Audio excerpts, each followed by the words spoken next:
चांद पर अपनी पताका फहराने के मकसद से शुरू किया गया भारत का मिशन चंद्रयान-3 अब अपने आखिरी पड़ाव पर पहुंच चुका है। रूस के मिशन लूना के फेल होने के बाद अब तमाम देशवासियों के साथ साथ पूरी दुनिया की निगाहें भारत के इस मिशन पर लगी हैं। अभी तक तो सब कुछ भारत की स्पेस एजेंसी इसरो की योजना के हिसाब से ही हुआ है, लेकिन इस अभियान का आखिरी आधा घंटा इसरो के हाथ में नहीं बल्कि किस्मत के हाथ में होगा।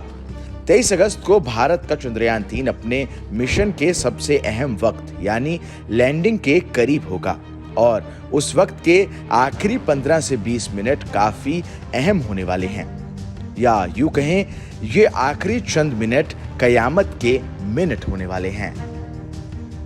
दरअसल इन अंतिम 15-20 मिनटों में जब लैंडर चांद के दक्षिणी ध्रुव पर तय जगह पर लैंडिंग करेगा, तब उसे सॉफ्ट लैंडिंग करने में 20 से 30 मिनट का समय लगेगा। ये एक ऑटोमेटिक गतिविधि होगी। हालांकि इसरो के मिशन साइंटिस्ट इसे प्रोग्राम कर चुके हैं, लेकिन विक्रम की लैंडिंग ऑटोमेटिक होगी, यानी सब कुछ विक्रम और चांद की सतह के बीच होगा। 23 अगस्त को शाम 6:04 पर सॉफ्ट लैंडिंग का प्रयास किया जाएगा। 23 अगस्त को लैंडिंग में समस्या आती है तो 1 महीने बाद फिर प्रयास होगा, क्योंकि चंद्रयान-3 को अगली सुबह का इंतजार करना होगा, जो वहां 28 दिन बाद होगी। वहीं भारत के चंद्रयान-3 के साथ ही रूस का लूना 25 भी चांद पर पहुंचने की रेस में था और लूना 25 के 21 अगस्त को चंद्रमा पर लैंडिंग की उम्मीद थी, लेकिन वो उससे पहले ही क्रैश हो गया।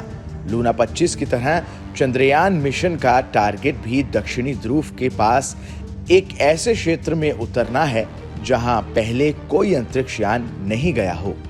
इसरो की प्लानिंग कुछ इस तरह से की गई है कि 23 अगस्त को चंद्रमा पर दिन की शुरुआत होती है।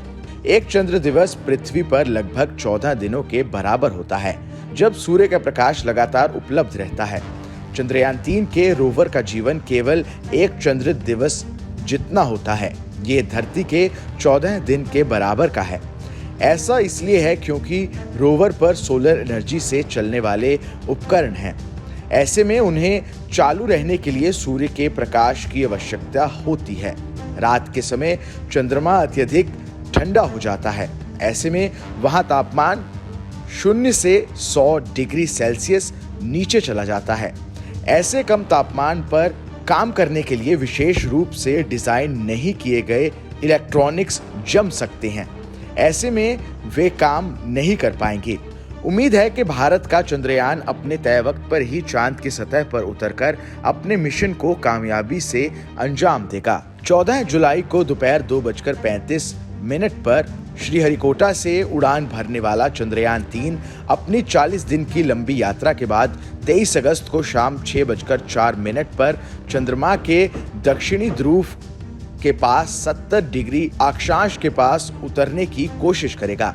चंद्रयान-2 की लैंडिंग के दौरान हुई तकनीकी विफलताओं को ध्यान में रखते हुए इसरो ने जानकारी दी है कि चंद्रयान-3 को और अधिक कुशल बनाया गया है।